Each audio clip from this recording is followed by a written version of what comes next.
kulanti waxaana wanaagsan daawadayaal meel kastoo aad joogtaan kusoo dhawaada warka janalka galka warar qodobada aan idinku haynana waxaa ka mid ah wararkii ugu dambeeyay ee natiijada doorashada dalkaasi Kenya. Xafiiska ra'iisul wasaaraha oo amar cusub kusoo rogay wasiirada cusub ee u dhawaan xafiiskiisu magacaabay.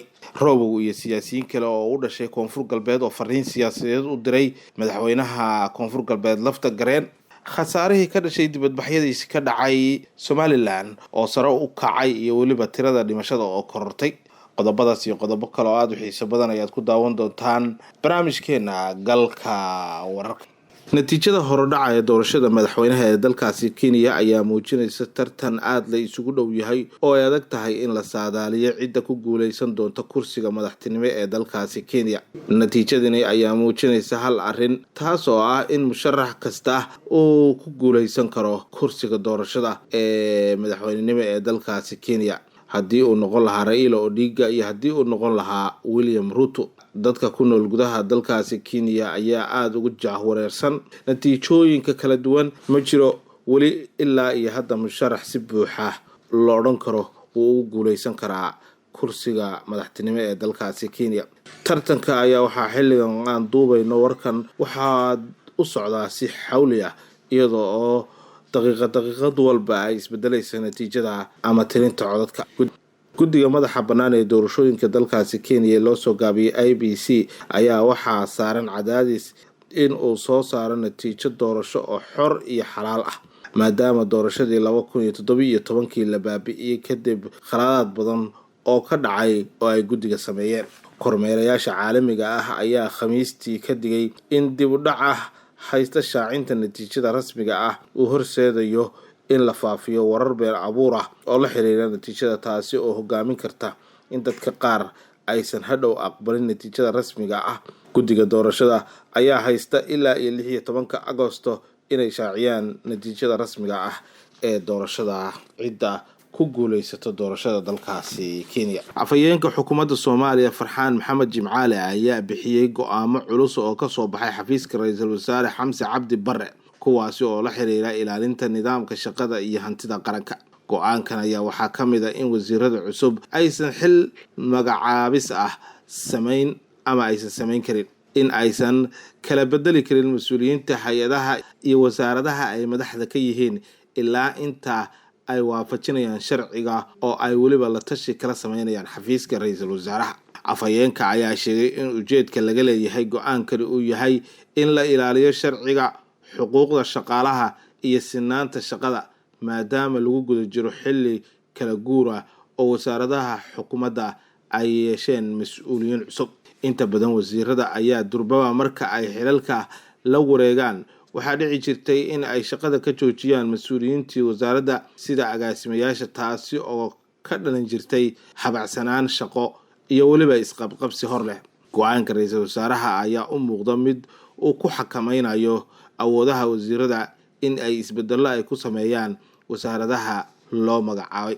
si kastaba ha ahaatee amarka uu ra'iisul wasaaruhu uu duligay mas'uuliyiinta dowladda ee cusub ayaa waxaa ku soo aadayaa xilli maalmo si xawli ay ku socotay xil wareejinta wasiiradii hore kuwa cusubna ay xafiisyada ay la wareegayaan.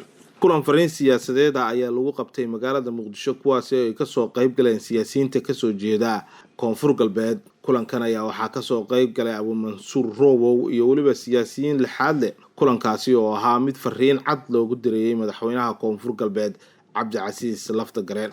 kulankan ayaa waxaa isugu yimid hormuudka siyaasadda Koonfur Galbeed oo ay ka mid yihiin Sharif Xasan, Maxamed Cusmaan Jawari, Maxamed Aadan Fargeeti, Ilyas Xasan Cali iyo siyaasiyiin kale oo ka soo jeeda Koonfur Galbeed. hase yeeshee ka qaybgalkiisa ay hadalhaynta xoogan abuurtay ayaa waxa uu ahaa wasiirka awqaafta iyo arrimaha diinta Soomaaliya Mukhtaar Robow Cali Abu Mansuur oo dhowaan laga soo daayay xabsigii uu ku jiray ee magaalada Muqdisho.